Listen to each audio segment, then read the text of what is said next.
Hello and welcome to a very special edition of the Gadget Show. We have braved torrential rains and gale force winds to bring you this review of 2011. Just to introduce myself, my name is Usman, and as always, I'm joined by our gadget expert, Raman. How are you? I'm very good, Usman. How you managed to get here in one piece despite the adverse weather conditions? Yes, I did. Very good.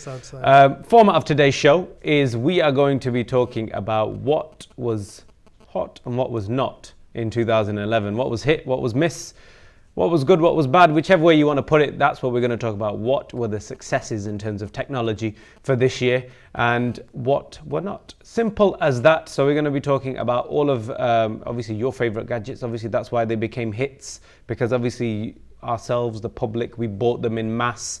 You know, we supported them in mass. So if there's any questions about any of the products that we are mentioning, please feel free to give us a call. अगर कोई भी सवाल आप करना चाहते हैं किसी भी चीज़ के बारे में जो हम बात कर रहे हैं, ज़रूर हमें फ़ोन कीजिए. नंबर आपके स्क्रीन पर आ रहा है. We will be speaking to you in English, in Urdu and Punjabi. Brilliant. Shall we roll on? Let's roll. Ready to go. I think 2011 has been a year wherein we've had great expectations. So we've seen a lot of new things come out. A lot of new technologies getting launched, but we've also seen a lot of new technologies getting launched which had a lot of hype around it, but obviously they didn't click with the mass in general. I think a couple of things that we will pick up. I'm just going to randomly start picking up things that made news, made headlines, sold in volumes, and obviously because of which the companies did make huge profits. Let's start with, and we'll go backwards. So I'm starting with, say for example, the Nokia Lumia. I think one of the phones which we do feel will make the headlines in the coming year. Obviously they've only got launched in mid of November. They launched in September, October timeframe. Phones started shipping in November, and I think as they spread across with a number of operators and across geographies, I think this is one phone which will make headlines. And I think finally Nokia's got the model right. They've clicked with Windows Phone and the Nokia partnership coming together. I think Apple's got Apple and a couple of others. When you look at Android, Samsung, LG, HTC, they've got to look at they've got to look out. Essentially, this is one serious combination which is going to challenge most of the rivals out there in the market, because the phone is quite good. We've tested that out here on the Gadget Show, and genuinely feel that this is one strong competitor to the likes of the iPhone and the Samsung Galaxy S2. So one phone which definitely made this. It's on the screen right now. This is the new Lumia model which we were talking about. Yep. Obviously, they've gone iconized, as you can see, much like the competitors, shall we say, trying to bring it all in line. This is actually the image that we've got here, is just to be accurate. This is an image of an N9, a Nokia N9. Oh, okay. With this was a predecessor to the Nokia Lumia, because this had the operating system which was MeeGo. And yes. This was the one that didn't work. Didn't work, yes. So Nokia has moved from Symbian to Android to MeeGo, which was created as a tie-up with Intel, and they were looking at pioneering a new operating system for the phones, but they finally went on to Nokia with Windows Phone. And this is one of the phones which obviously made the headlines for all the right reasons, as one of the biggest competitor for the Apple iPhone, but did not click, I would say, strongly or create traction strongly in the market with consumers, because it fell short on a number of things.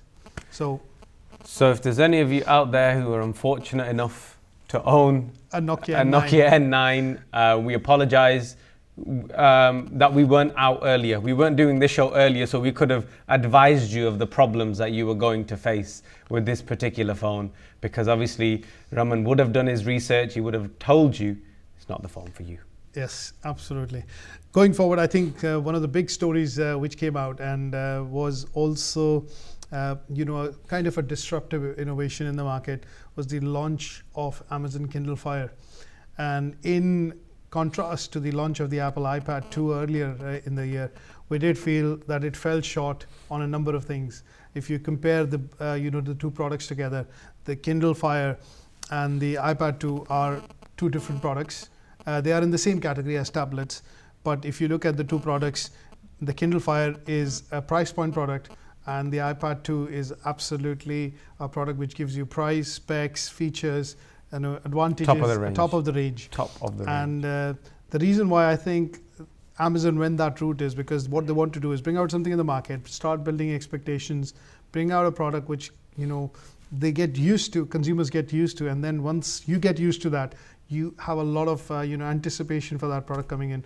And I think this is, we will classify that as a hit, but keeping in mind when sales numbers do come out from the holiday season and the Christmas season, we'll actually find out whether it was a hit or a miss. But I do think that this is a product which will, and we have a screenshot of the Amazon Kindle Fire as well, which is Kindle Fire. And if you see, this will be a product which will, is an expected launch, a relaunch maybe in 2012 from Amazon, because it's got the ecosystem, it's got the products, it's got the consumers, and all of us have used Amazon over the years, for buying DVDs, books, games, and all that stuff. But one system which I think will create traction for Amazon in 2012. So that's something to look forward to. When are we going to touch on the big subjects? Because I can feel it bubbling up. I know there's certain brands that we need to talk about. That this is. Are you trying to save that for later, or are we going to go straight into it? Well, as I mentioned, I'm not going to pick up products in any particular order. I do genuinely feel that there were some products which were anticipated. People were waiting to get their hands onto those products, and they were obvious hits because of reasons of a lot of hype, marketing engine behind from the companies. And also they lived up to that expectation.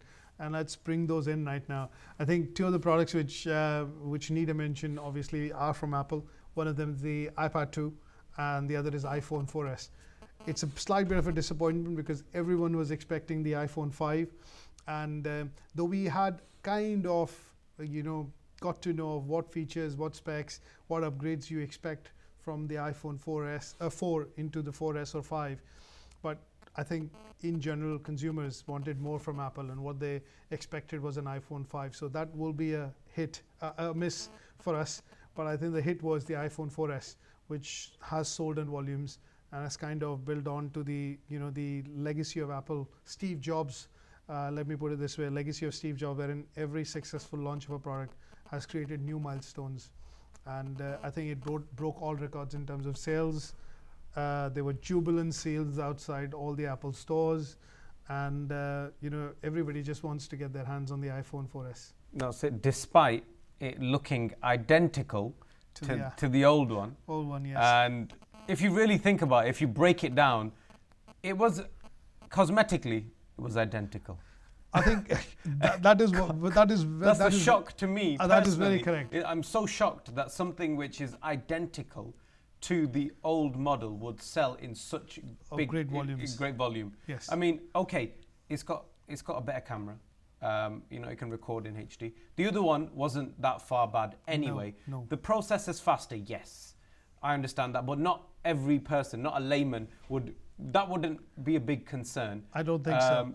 Maybe Siri was the only thing that kind of look, I've got Siri on my phone and set my appointments, or send a reminder. Nice adverts, and then you're trying to pretend. But really, if you really look at it, I think it was the same phone. This is the same phone in terms of the outer shell, but the interior was spruced up. But I think, including me, when I looked at the iPhone 4S and I looked at the iPhone, it was very difficult for even me to differentiate what is the difference. Feels identical. It's looks identical. It feels the same when you hold it in your arm, in your palms. But the difference is, if you look at it minutely, there are two antennas. I think there are two cuts which come across on the curvature of the phone. One on the top, one on the bottom. And in the iPhone 4, you have just a cut at the bottom, but in the 4S, you have a cut on the top, which could be that it has two aerials or two antennas, which makes the reception much better. And I guess one of the initial things which people remember is when they bought the new iPhone 4, there was a lot of problems with the reception, the signal quality, and while you were using the phone, you used to lose the signal. And I think that is gone into correcting that particular legacy problem on the iPhone 4S. But all in all, I would say it was a new phone, but the old shell. The spruced up interior, it lived up to the expectation of coming to what market was already offering. So if you look at the Galaxy S2 from Samsung, or some of the other phones which were available from HTC and I would say LG, they already had an 8 megapixel camera. Some of them had a faster processor. They had a Snapdragon chipset from Qualcomm, better ARM, ARM Cortex, or the processors 10 or 11. They were running at 1 gigahertz or more, had more RAM and things like that. But the only differentiation which I do see they had an edge was, one, the Retina display. The display on the iPhone 4S is one of the sharpest displays that you can get on the phone. And the other thing was the Siri, as you rightly pointed out. So you could record on other phones, you could record on others, but obviously you do see that visual of the iPad 2, which was also a hit in in this year of 2011, and it sold in volumes. So this product for Apple, the iPad 2, has clearly established Apple as the leader in terms of the tablets category. So it has more than 50% market share, and it rules the roost as far as that is concerned. So two of the biggest product launches that happened, the iPhone 4S and the iPad 2. This is a visual that you see on the screen, which we have downloaded from the internet. Could be one of the visuals for the iPhone, potentially the iPhone 5, which everyone is expecting to come out in 2012. And I think there is a wish list which goes around on the internet. What do you expect in the iPhone 5? And a lot of people say that it needs to be thin, it needs to have a better battery backup, maybe a slightly larger screen. Some of them also talk about solar panels, so it can recharge if just in case if you run out of battery. Better signal receptivity, higher camera resolution. But one of the visuals we found quite attractive, quite close to what we think the iPhone 5 could look like. But obviously we're not looking at speculating, but one of the visuals that we picked up on the internet which did kind of mimic the iPhone 5. Right. A lot of people will ask me when I'm out and about the technology that we personally own. Yes. Obviously, we like to talk about a lot of technology, but people like to ask, what is it that you own in particular? We like to be, we try to give an unbiased view here at the Gadget Show. But at the end of the day, what you own is what you own. Absolutely. You can't deny it. So obviously, I said I would talk about the tech that I own. So number one, which also happened to make a very big story, which is, we're going to bring the link in here. The personal phone that I own is a BlackBerry. BlackBerry made the news obviously this year because there was a blackout for 3 whole days, and I couldn't go on the internet and I couldn't message my friends, and now BlackBerry is still paying me back by giving me free apps. So that was one of the big stories. But in terms of what BlackBerry brought to the market, we're going to talk about the Playbook, which in this case we have a screenshot of that as well. Massive miss. I would say a massive miss. If I bring on the visual of the Playbook, I need to make a confession. Yeah. When the Playbook came out, that's the one. Yeah. I actually went and purchased one. Okay. I was the proud owner of a BlackBerry Playbook for about a week, until I quite quickly realized all of its downfalls, and then it was promptly returned to whence it came. Okay. So, but obviously you can tell us why it didn't make it. I'll tell you why I didn't make it in my book. But if I get into it, obviously I think 3 reasons. One is, when you look at the connectivity which Apple or some of the other manufacturers have created, say for example, when you look at Android, they have a lot of apps around it. And tablet is one of the, they've named it Playbook, but it's essentially a tablet. And the tablet is only as good as what apps can it support in terms of what is the ecosystem around it. And we did feel that, the number of apps available on the Playbook was far lesser than what users have got used to when they've used Android-based, phones or tablets, or when they've used, the iPad. So a lot of people went up because of brand loyalty, and I think they ended up buying just like you, because you're a proud owner of BlackBerry, you've used BlackBerry, you can swear by BlackBerry, and you can absolutely vouch on the service that the provider gives. But it fell short of 2 simple reasons. One, did not have the apps around it. Second, it did not create enough traction in terms of giving you the user experience that you wanted. So when you use the iPad, you use any Android-based tablet, the experience that you get is seamless. That means you can go from one app to the other. You can, there's a lot of it is to do with the touch on the screen, the multi-touch. So a lot of implementations did go well for the Playbook, but a lot of them did not.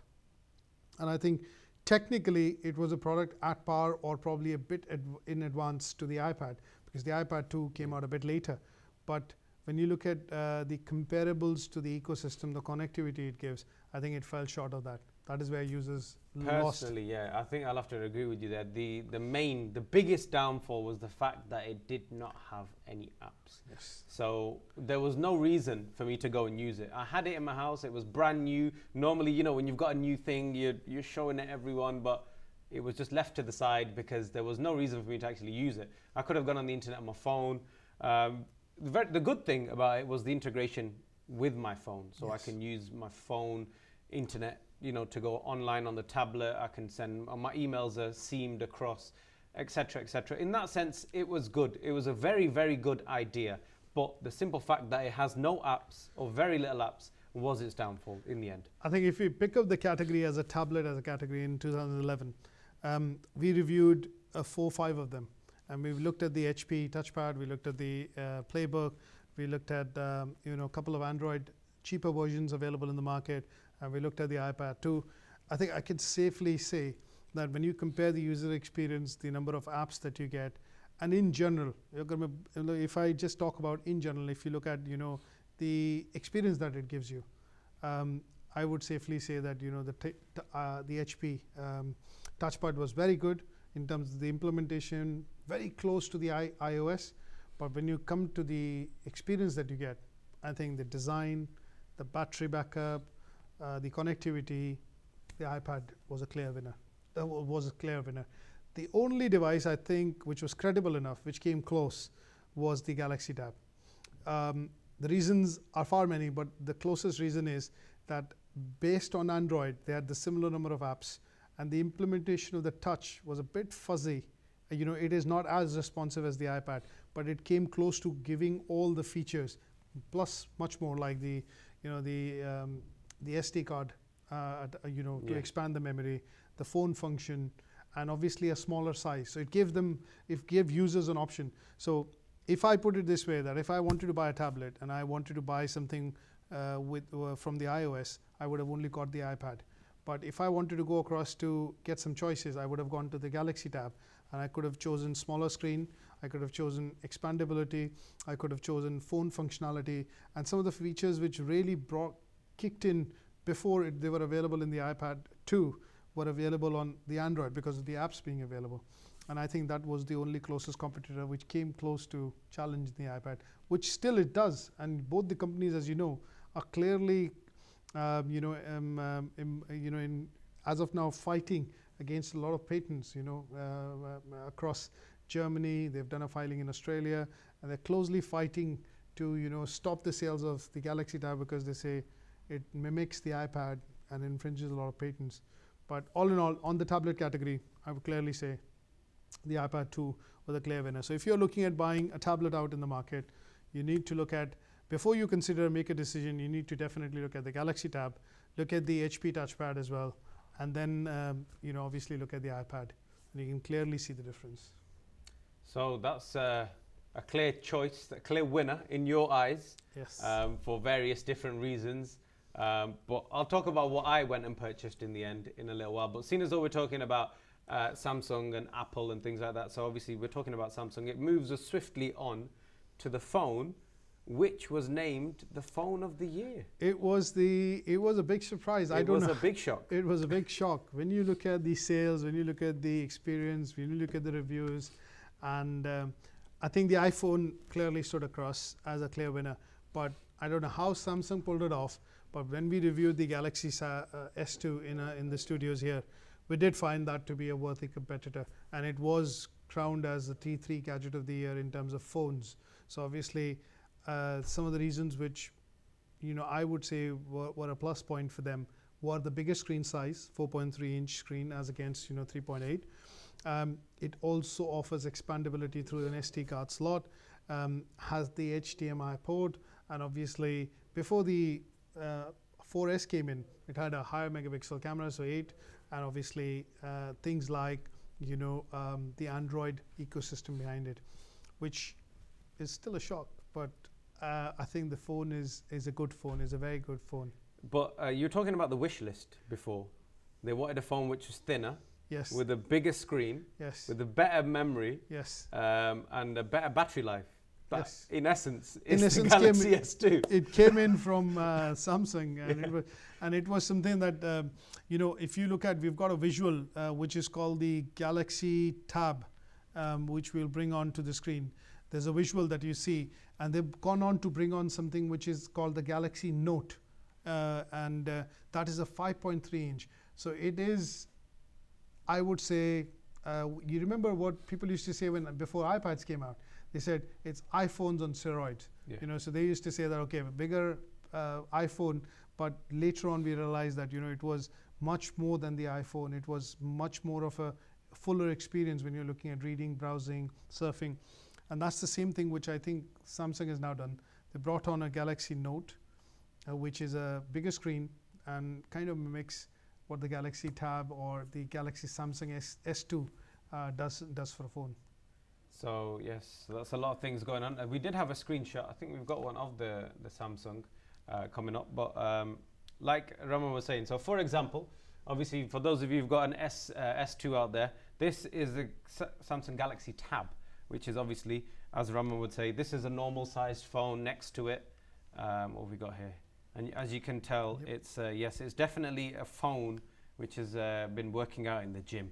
So obviously the BlackBerry Torch that I've got here, it's not exactly the smallest phone on the market, but yet it is dwarfed. Yes. This is the Note, I think you're talking about here. Yes, that's correct. Yeah, that's the one.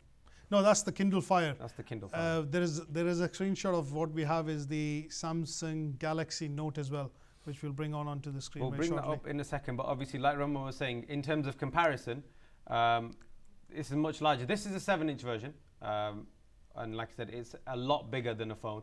Just about handheld size. Yes. Just about handheld size. Still do all of the functions with it. Obviously, Raman, you can tell us a little bit about it. Well, I think one of the gadgets which caught the fancy of when iPad came out, and as you can see, a lot of people wanted something which was quite personal. The iPad slightly was a bigger size, and at first it was crowned or nicknamed as the ladies' favorite. Yeah. Because if you see some of the initial commercials which were shot, and the way Samsung presented this device was that it presented it through designers, and the concept behind it was that you could carry it, you could have conversations, and you could use that as a phone and as a tablet, and that is where the positioning was done. So a lot of people actually found it quite useful, and this is also one of the things which are out there as rumors or speculation. I cannot confirm that, but they say that there will be an iPad mini which will come out in 2012, which is something which will be either for markets wherein the price points are very easily affordable,